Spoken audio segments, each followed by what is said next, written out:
Dylan Smith is on your right with the Teamer Siftworm deck. Ian Plantz on your left with Black-Green Constrictor. We'll see how things go. Players be given the green light. And we'll be underway here in round number 11 in just a moment. I'm very interested to see how this matchup shakes out. Dylan's deck is something I saw Zach Elsick stream with a while back, and it looked like a lot of fun. But I don't know how competitive it is, but their team seems to be doing very well. It'll be a forest here for both players. However, one has a Llanowar Elves and the other does not. Ian Plantz with a little bit of mana acceleration. Now he'll play a Woodland Cemetery. Yeah, Woodland Cemetery, a welcome addition to this Constrictor deck, giving it more untapped black sources on turn 2. And now there's a Thrashing Brontodon. This is one of the better starts from Ian Plantz's deck. Llanowar Elf on turn 1, a 3-drop on turn 2. He's going to get the party started pretty early here and hope to put enough pressure on Dylan to maybe force his hand a little bit with something like Hour of Devastation. And he's going to try to get his creatures big enough so that they don't die to that big sorcery sweeper. That'd be the plan. Hour of Devastation, a card that maybe surprisingly hasn't seen as much play when it was first previewed. I think a lot of people expected that card to be awesome. Turned out to not be the case, as there's an Abrade that's going to take care of Llanowar Elves. Obviously can't kill Thrashing Brontodon, but looking to cut the mana, as now here is a Rishkar Pima Renegade. Yeah, and if Ian's able to follow this up with any sort of creature that can survive Hour of Devastation, there's a good chance that Dylan just won't be able to come back from it. However, if he's able to play a ramp spell this turn and Ian can't get his creatures up high enough, then that Hour of Devastation is going to be a big deal. Ramp spells are something this deck has plenty of, as there is a desert. And let's see if this will be a ramp spell. It will. It'll be Spring, the spring half of Spring to Mind. 3 mana, search your library for a basic land card, put it on the battlefield, tap, then shuffle your library. The Mind part, 4 blue, it's an instant, and draw 2 cards. Yeah. This is going to be a pretty big attack here for 7 on Ian's side. He could potentially play a land and use Rishkar's ability for another mana and play something as big as Virtuous Gearhulk. It looks like he's content to just shove in for 7 and see what Dylan's going to do next turn. Well, it is worth noting that Blossoming Defense is a card here that could save the Brontodon. Yeah, Blossoming Defense is usually a staple in this deck, but it looks like Ian is going for a little bit more of a mid-range grindy route with things like Vraska's Contempt, Vivian Reed, and it looks like he has no copies of Blossoming Defense in his main deck. Instead, leaning on stuff like Ravenous Chupacabra to generate 2-for-1s instead. Well, right now Dylan Smith will be facing lethal. So it's time to play Hour of Devastation and hope that this works, and it will work. So there goes Winding Constrictor, Thrashing Brontodon, and Rishkar Pima Renegade. The 5-mana sorcery that causes all creatures to lose indestructible and deals 5 damage to everything has resolved. It's swept the battlefield, and now Ian Plantz has to rebuild. He's going to start things off with a Glintsteel Siphoner. Yeah, so those of you at home may be thinking, well, why did he play the Winding Constrictor on that battlefield? And the answer is Dylan Smith's deck is not something that you see a lot in Standard. You know, and on top of that, he needs to have exactly Hour of Devastation to really punish Ian for playing that extra creature last turn. And if he just has something like a removal spell plus a creature on the following turn, Ian needs to put more pressure onto the battlefield in order to force Dylan's hand in some way. Here's an Hour of Promise.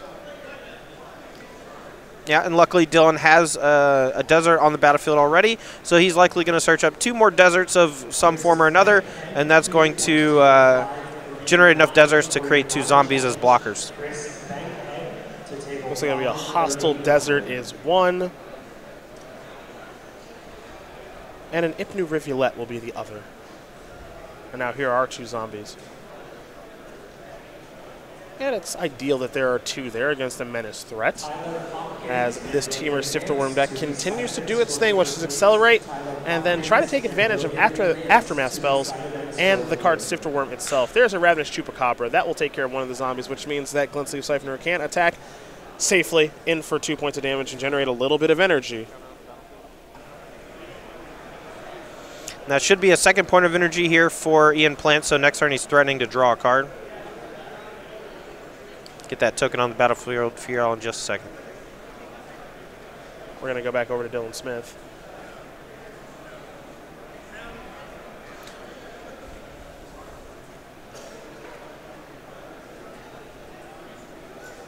I really like the look of Dylan Smith's deck right now. Even though it looks like he's behind, he has so many big, powerful spells, and he currently has access to at least 8 mana. So if he's able to clear the Siphoner here, there's a good chance that he's just going to win this game very easily.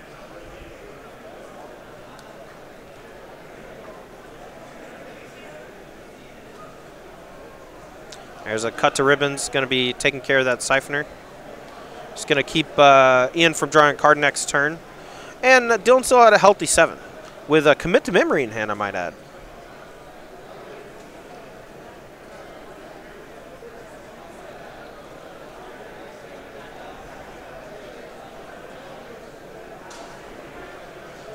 Dylan casts a checklist card. Yep. Looks like it's a thaumatic compass.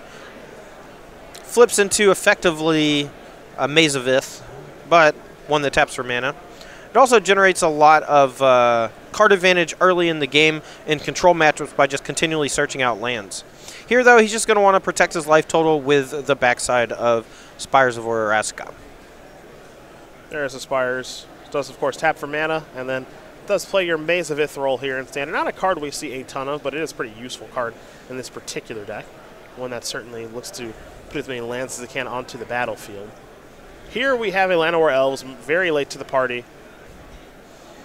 We're going to head back over to Dylan Smith, who's doing a nice job of starting to stabilize this battlefield. Then he can take advantage of his Aftermath cards and get way too far ahead. Yeah, and he already has a Spring to Mind in the graveyard, which means he can play that at instant speed and hold up, commit to memory on his own turn. Here is a Spring.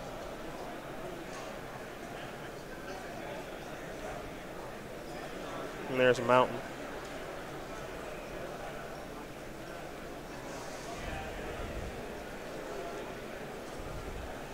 Still now with 2 copies of Mind in the graveyard. Yeah, and that's going to generate some card advantage as this game progresses. Ian's not really putting up much of a fight. The Hour of Devastation really took the wind out of his sails. We're going to go back over to Ian now.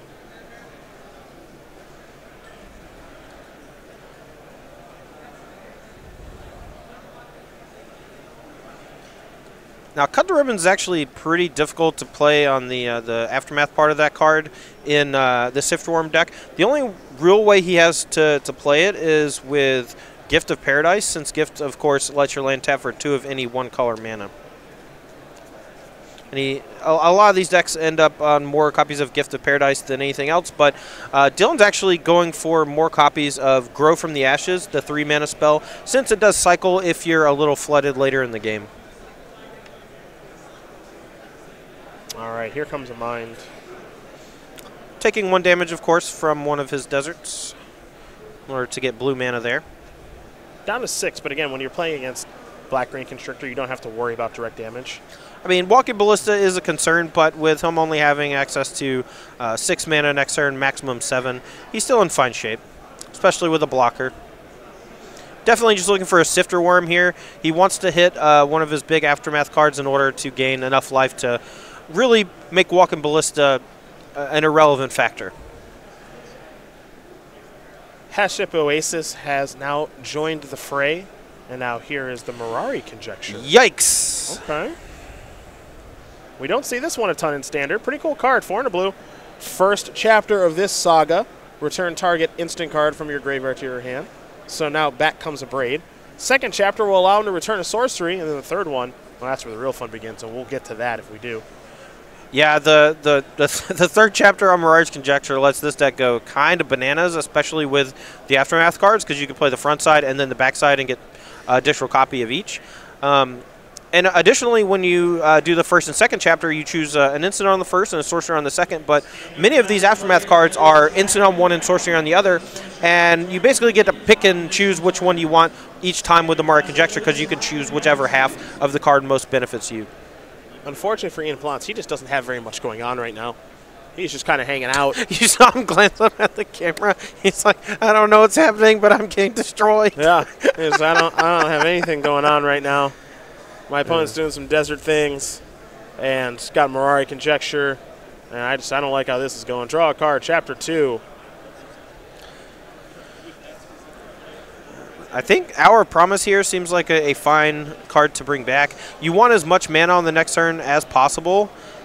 You go ahead and make 2 more blockers, and he still has enough mana to hold up Commit to Memory to protect himself from any of the craziness that might happen from Ian Plantz. And it looks like he has his one of Banefire in hand. Oh, baby. So next turn he's threatening to fork it for lethal. That sounds like a delight to me. Got to find a way to win. That's it. That's the one. You don't need much else. Well, there's Our Promise.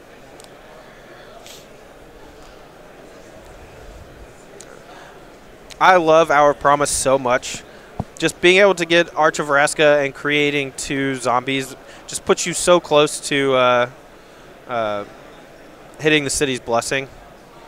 Just having a land to search out that draws cards every turn is huge in a deck featuring Our Promise, where all you want to do is just generate a ton of mana.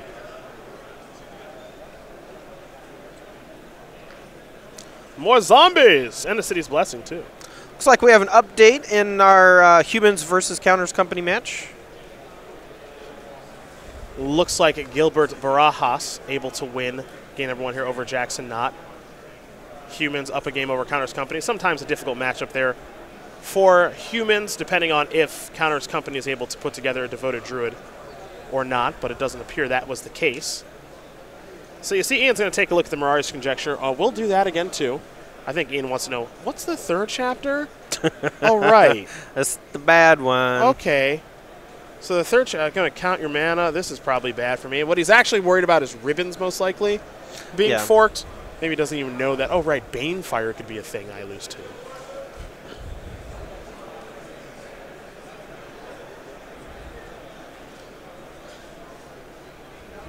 Ian is just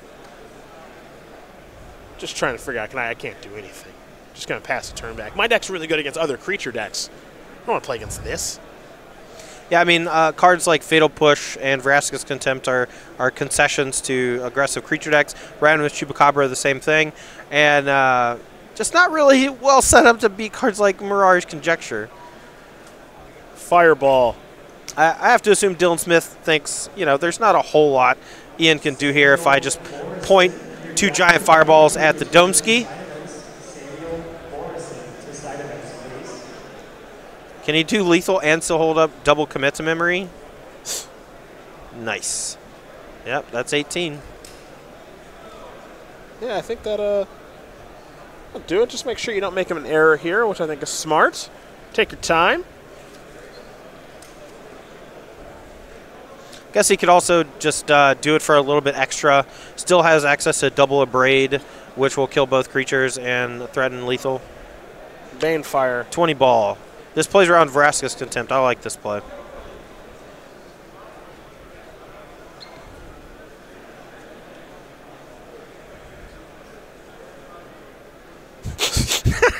That's the look of a man who doesn't know what happened to himself. Oh, there is Vraska's Contempt. All right. You're at 20. That's fine. I think this is for 18. Okay. I think he's going to, okay, so then he'll Abrade. Yeah, so it was going to be a Demon Fire for 18. Sure. 10 mana, so 9 times 2 is 18. Abrade 2 creatures, attack for 2, and that'll do it to it. So Dylan Smith is going to win game number 1 here over Ian Plantz. Teamer Sifterworm up a game here over Black King Constrictor. We didn't even get to see Sifterworm, but I guess he just might not even need it for the matchup. Who knows? No, I think you need it. You need to push yourself out of ballista range on occasion. Made that one look pretty easy, though. Let's go to the sideboard here, and we'll start with Ian Plantz, who's got 4 Duress. Those will be pretty useful here. 2 Fatal Push, 2 Carnage Tyrant, 2 Life Crafter's Bestiary, a Cast Down, a Shaper's Sanctuary, a Vivian Reed, a Vraska Relic Seeker, and a Vraska's Contempt. What do we like here?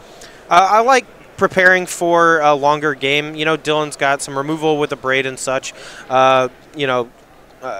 Cut to ribbons, but you also need to make sure that you have some longevity against things like Hour of Devastation. I definitely like Duress. It interacts with almost every card in Dylan's deck, and you can take away the more important stuff like Hour of Promise. I don't think I like Carnage Tyrant, but it does survive Hour of Devastation and doesn't die to any of the removal spells, so I could be wrong there.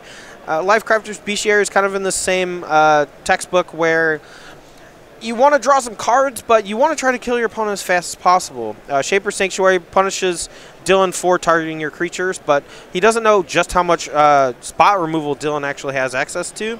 And cards like Vraska's Intent, while they can clear Sifter Worm, I don't know if that's actually what you need to be doing. For Dylan's side, pretty diverse sideboard here. 2 Chandra's Defeat, 2 Magma Spray, 2 Negate, 2 Sorcerer's Spyglass, 2 Torrential Gearhulk, 5 1-of, some fun ones here too. And a Braid, well, that one's not that fun. Banefire was just a game winner, so that's pretty fun. Palaka Worm. Love it. All right, that's a rare in Core Set 2019. Waka Waka. Blink of an eye, not a sideboard card you see all that often. And then the big one from Amonkhet, Sandworm Convergence. Yeah, I'm a huge fan of these ramp decks having a bunch of weirdo one-ofs that are good in some matchups. Games can go pretty long, and you see a lot of cards with things like Spring to Mind, drawing extra, Sifter Worm, filtering through with the Scry ability. I think you just want to make sure that you can contain the early threats, though. I think stuff like Magma Spray is going to be okay for taking care of Siphoner, Llanowar Elves, things that could get in the way early on. Usually your deck is good enough to win the late game, so if you're able to win the early game too with stuff like Magma Spray, I think you're in good shape. Don't really like Spyglass. Torrential Gearhulk might be okay if you think you just need to grind through creatures consistently with your instance, but I don't know exactly how good it is. I do want the extra Braid. The Banefire, maybe you want it just because you expect to get hit with a lot of discard spells, and finding your second one to close the game with Mirage Conjecture could be worthwhile. Cards like Palaka Worm, Sandworm Convergence, I'm all in on. I just want to gain a bunch of life, put up a big old threat. They can check something like a Winding Constrictor plus Rishgar Pima Renegade. And Sandworm Convergence is just a great win condition in this kind of deck. Well, those are the options there for both players. Pretty one-sided game there from Dylan Smith. His Teamer Sifter Worm deck is a lot of fun. It's got some power baked into it, too, and you saw that in that particular game, solely based off of the fact that it plays a copy of the Mirage Conjecture. Well, game number 2 is going to be underway here in just a moment. Let's talk about SCG Game Night very quickly, the very popular promotion, which you can bring to your store. And if you've already got it here, we are in the month of August. And for the rest of the month, Order of the First Cheese are the tokens and pins that you'll have the opportunity to win. In September, which you'll get here sooner than you think, it'll be Garden Tendencies, pins and tokens. And then, of course, in October, you can be heads of the class. Look at that goat eating the homework. I respect that. Pins and tokens there as well. I've used that excuse once or twice in my day. My goat ate my homework? Yeah, now I got proof. Yeah, I guess. Photographic evidence. This is exactly where my pet goat ate my homework. Go to StarCityGames.com/Game Night for information. Stores, please do contact your StarCityGames.com in-store play representative if you'd like to get signed up.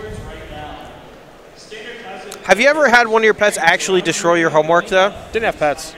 Okay. When I grew up, no. I had a dog that literally destroyed my my science project. It was like a cardboard diorama type thing. Yeah. And he just jumped on it and it just destroyed it. I spent like 4 hours gluing things on. What kind of dog you have? Poke some holes in this story. It was it was a big old mutt. It was like part. I want to say. I don't even remember. And what's your dog's name?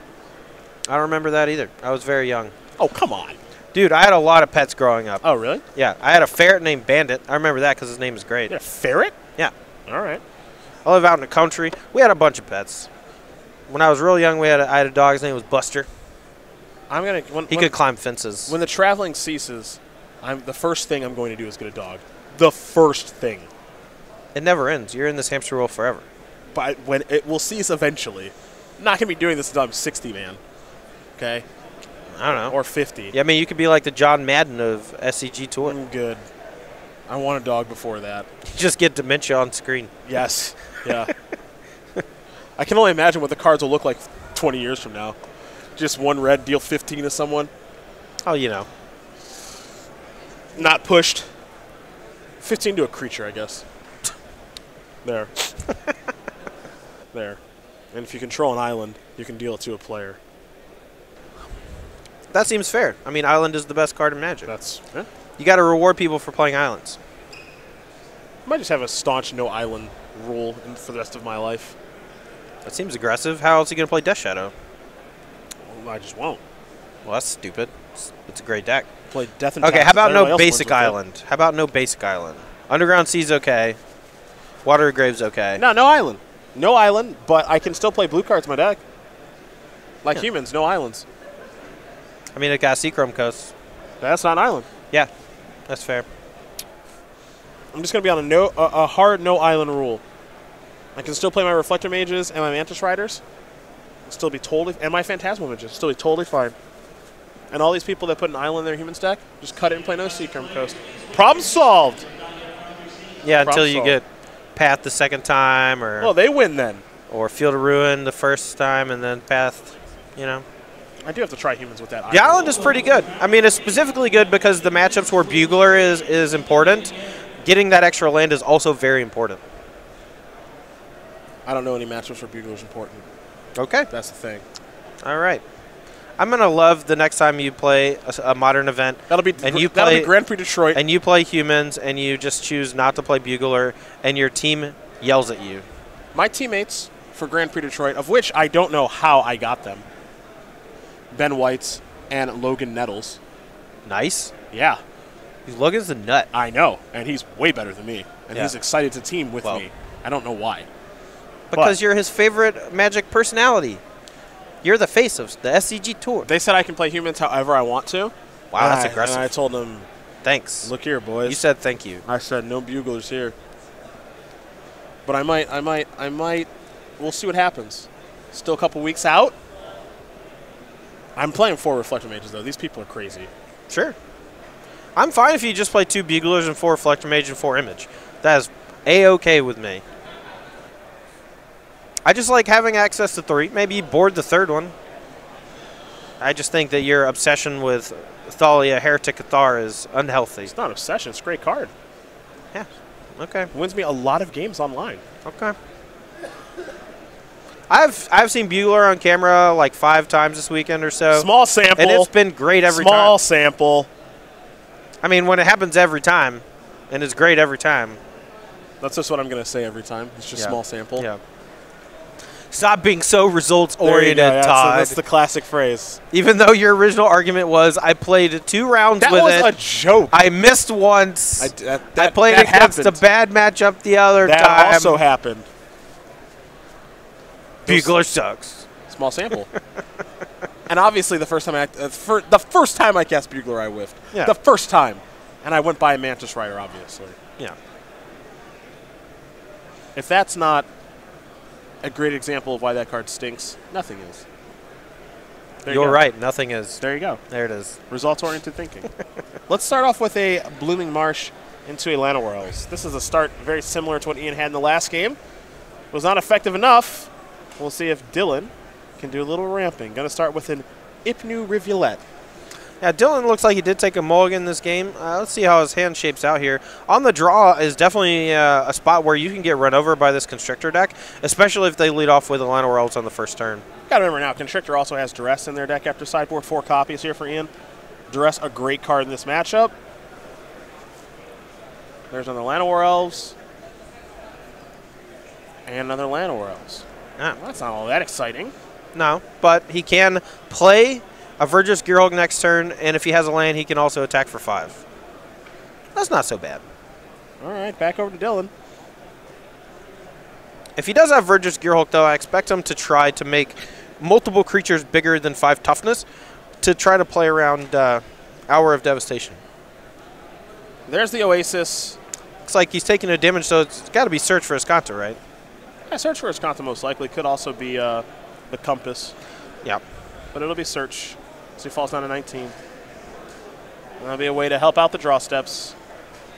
Yeah, filtering here early, not remotely close to flipping, but flipping actually makes it a very relevant card in the Sifter Worm deck.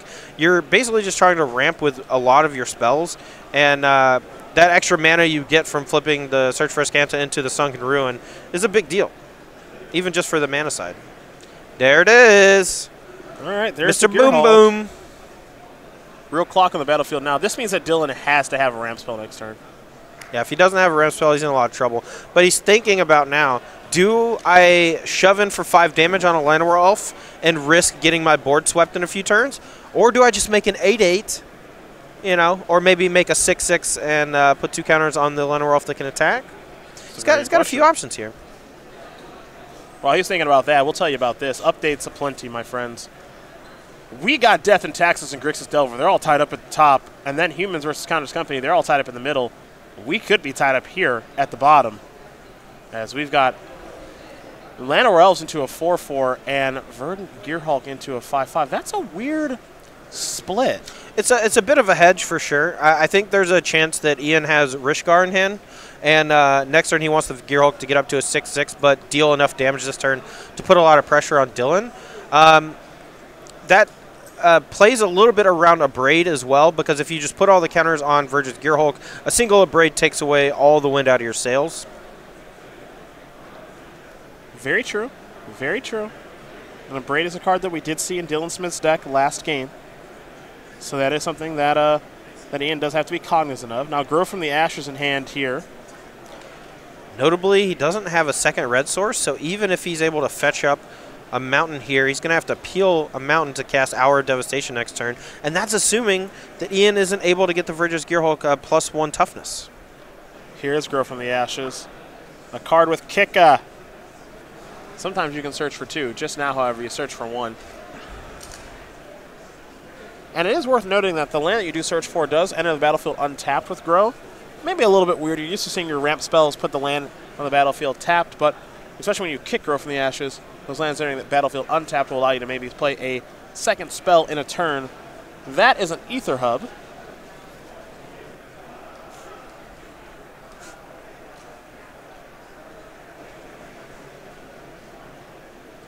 The power of the kicker on Grow from the Ashes here is pretty good for this Hifterworm deck in general, being able to get 2 untapped lands. The deck has a lot of 2-mana spells it can cast, so it effectively only costs 3, but then your next turn is going to be significantly bigger. Well, here's Rishkar Pima Renegade. You had a feeling this could happen, and it looks like it's going to.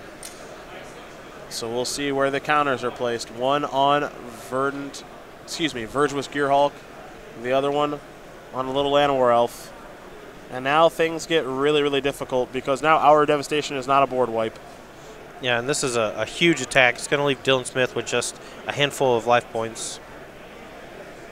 This is an attack for 13, I believe. Oh. Make that 1 life point. Yeah. I think we're on a no outer here, folks.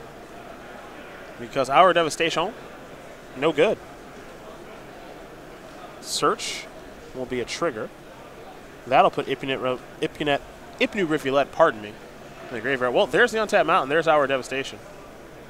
And he says, yeah, I got it. And Ian said, yeah, Mike Gearhulk lives, so that doesn't matter. And Dylan Smith will concede the game. So Ian Plantz and Dylan Smith are getting ready for a third game, and we're all tied up across all 3 matches here, folks.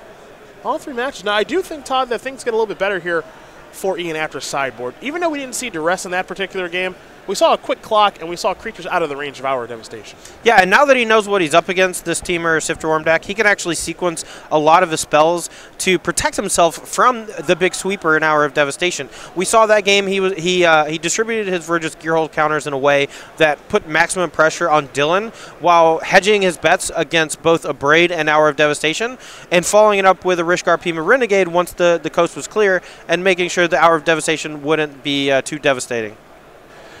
All right, they're going to shuffle up, so that means we're going to talk about a couple different things here. Number 1, let's talk about Meals on Steel, a playmat that you can get September 20th and the 30th at the Guilds of Ravnica pre-release. Those, of course, the ones that are affiliated with Star City Games. Exclusive playmat available at participating stores. We got our friends from the Creature Collection, Fox, Kraken, Hippo, Bunny, Kitty Cat. Burb. They're just hanging out after a hard day's work. Just having a sandwich. You can find a pre-release that has this awesome playmat at go.starcitygames.com/pre-release. Get yours, find a pre-release. Have fun at Guilds of Ravnica pre-release too. It should be an awesome set. Have some fun with your local players as well. And best of all, I can tell you the perfect thing to put this playmat in. Oh, yeah?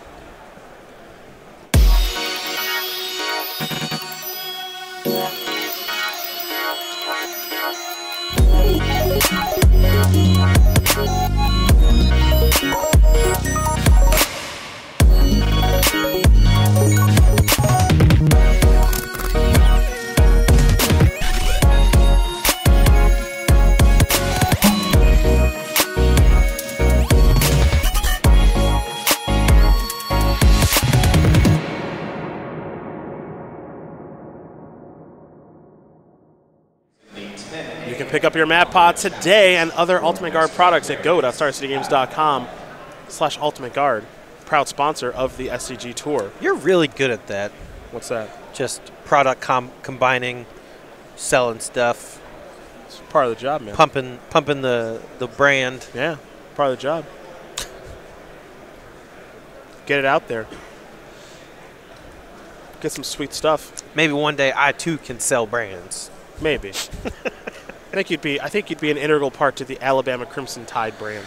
Oh, maybe one day. They could use some help, right?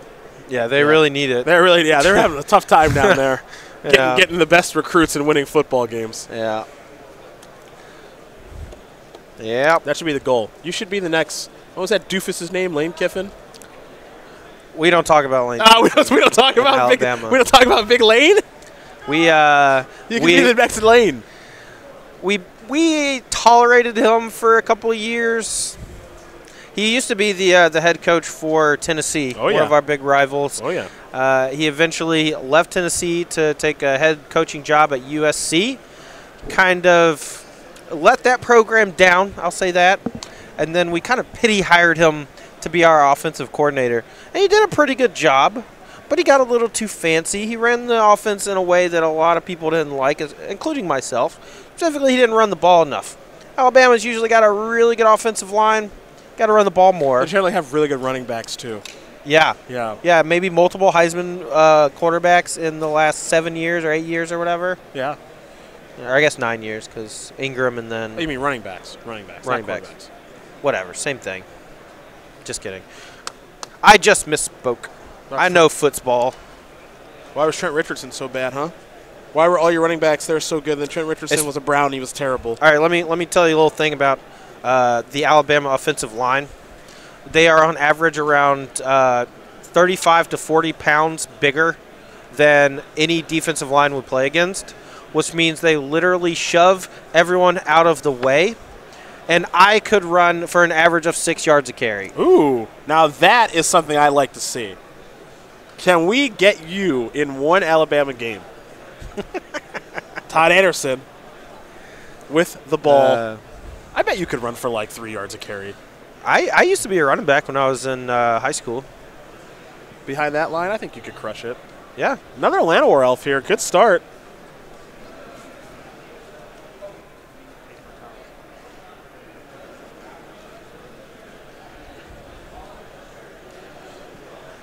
All right, what's going to be the turn 2 play here for Ian? Ian really showing who the real ramp deck is with his Llanowar elves. All 3 games, mind you. Yeah. It's a good card when you draw on turn 1 every time. Well, that's a pretty early duress. Maybe the goal here is to nab a ramp spell.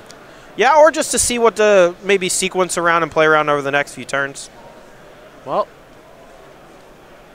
cut to ribbons. Spring to mind.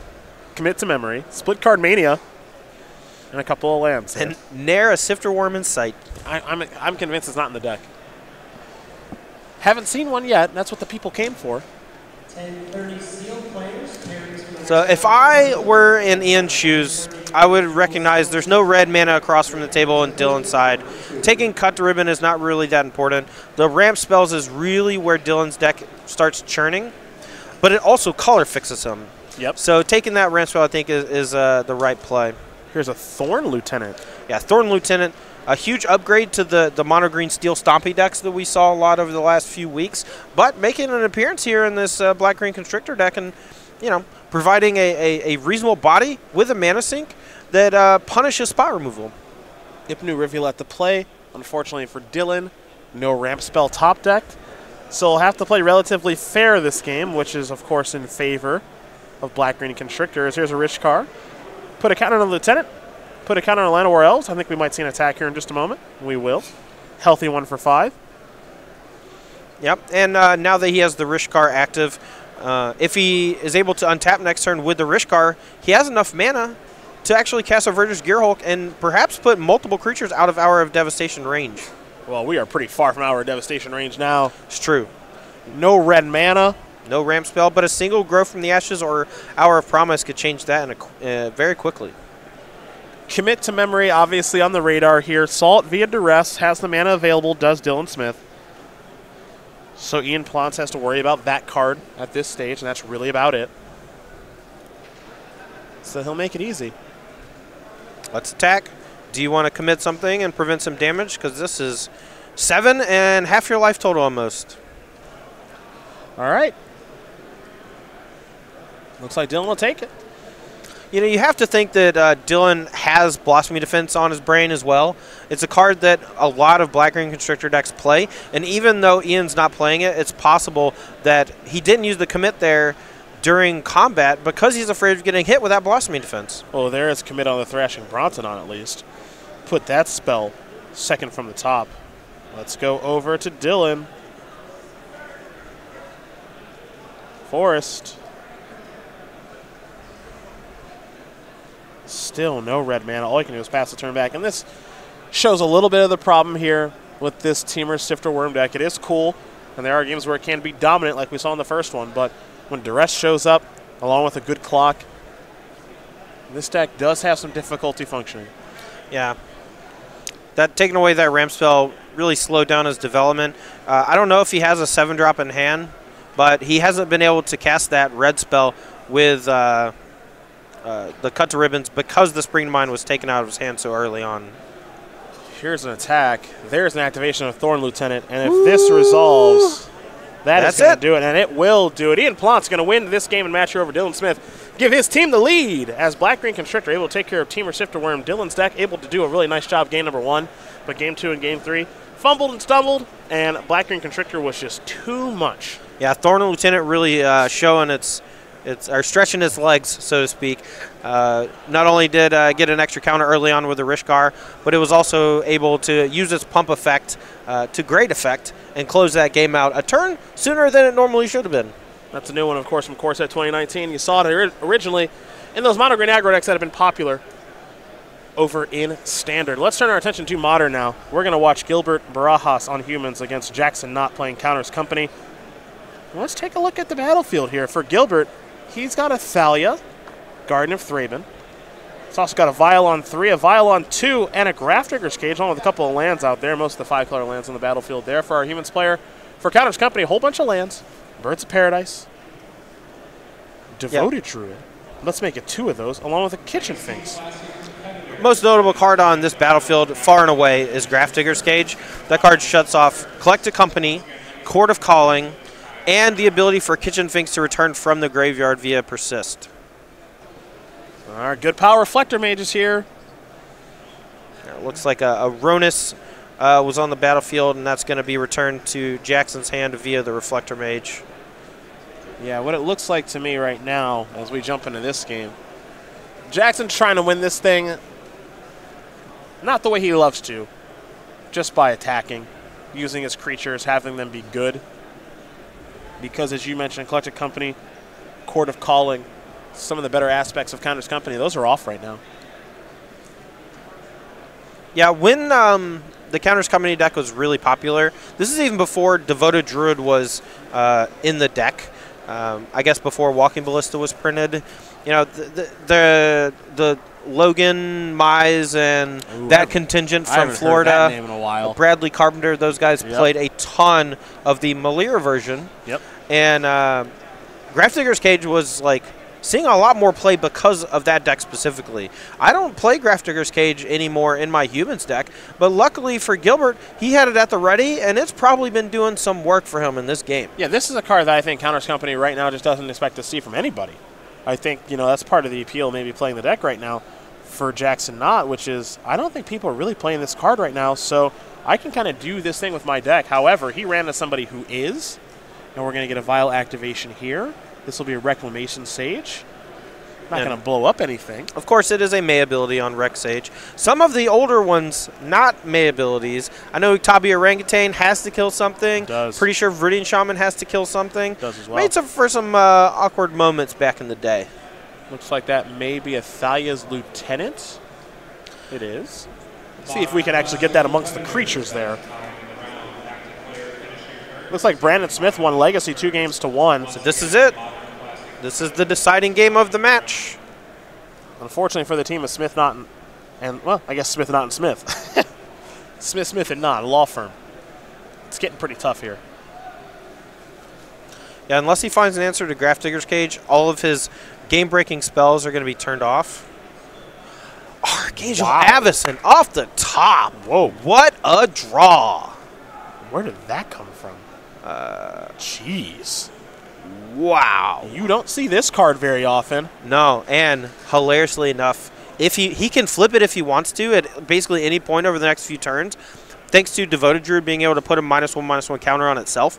So Archangel Avacyn just a huge card in this situation.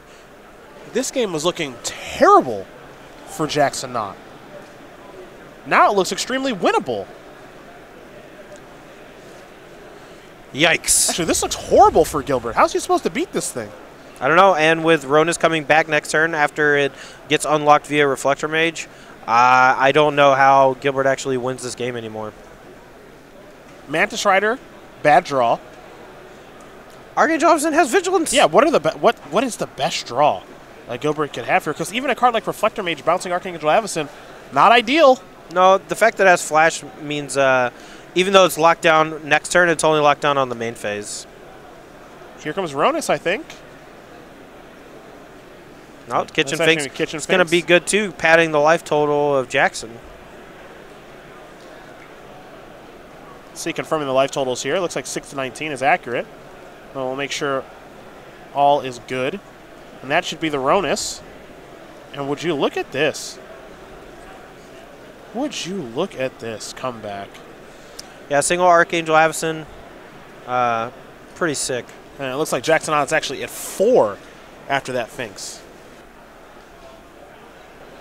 But as you mentioned, the fact that Jackson has this ability to transform Archangel Avacyn at any moment, very, very scary stuff. As here comes Kitchen Finks and Archangel Avacyn. Archangel Avacyn having Vigilance is obviously huge. Flying is huge. It's all huge. Yeah, I mean, even if Gilbert's able to draw a big threat next turn, as long as it's not Reflector Mage, Jackson can choose to flip the Archangel Avacyn. That's obviously going to clear off the entire side of the battlefield for Jackson and Gilbert, but it's going to leave him with an active Ronus that can attack an Archangel Avacyn that's big, as well as dealing 3 to Gilbert.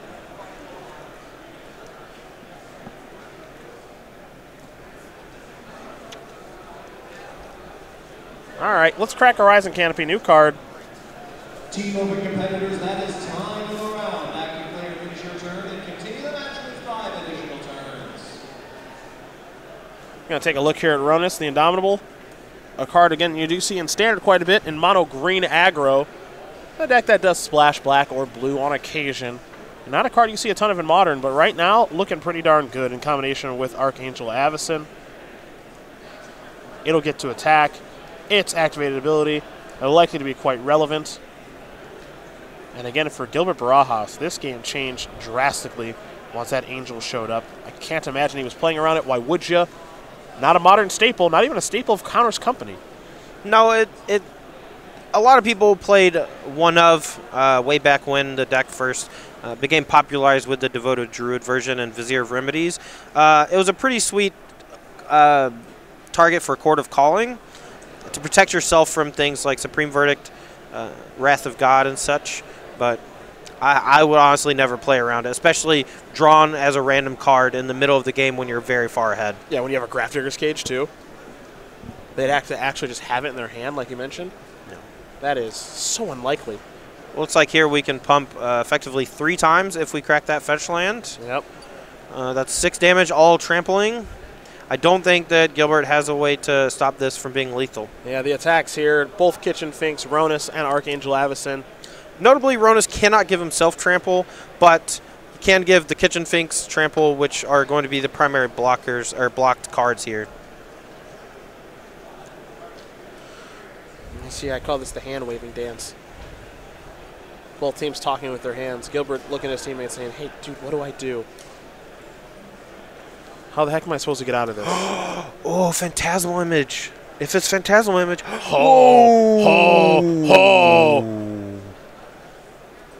All right, let's take a look at Ronus really quick. It might not be enough, but it might be. Hold on. All right, another target creature. So he can target Phantasmal Image. Oh, you're right. If he sees it. If he sees it. Oh, he picked it up to read it. He picked it up to read it. Okay. All right, so that will make the Reclamation Sage and the Thali's Lieutenant indestructible, but it's not going to be nearly enough. He just targets the Phantasmal Image before blocks, and then after the other 2 creatures block, he can pump either one, but he only really needs to pump one, I think. All right, let's see. So it's 7, 10, 12. So he needs to pump 3 times, so he has to like fetch Shock, I think. And I assume he has another land in his deck where he can get with the Shock land. One would assume. One creature definitely has a block Ronus. Ronus definitely targets Phantasmal Image. So long as Jackson knows that that's an option. Right. Because you might not think that now, to their credit, both teams have read Ronus. Okay, so he sees it. Knows that, hey, I can target it. Now your creatures are still indestructible. I'm going to sack this. Yeah, players want to communicate. You see the teammates stepping in here too. Part of Team Constructed saying, I think maybe you should block here. I think maybe you should block there. It's still lethal regardless of how he blocks. I think teammates trying to make sure that he blocks Ronus instead of one of the Kitchen Finxes because it's a little more damage and can't get trampled to itself. Yeah, better to block Ronus. So he's still fetch shocking, going to 1, pumping 2 things, definitely pumping the Kitchen Finx that's being blocked, and that should be more than enough to deal the last few points here.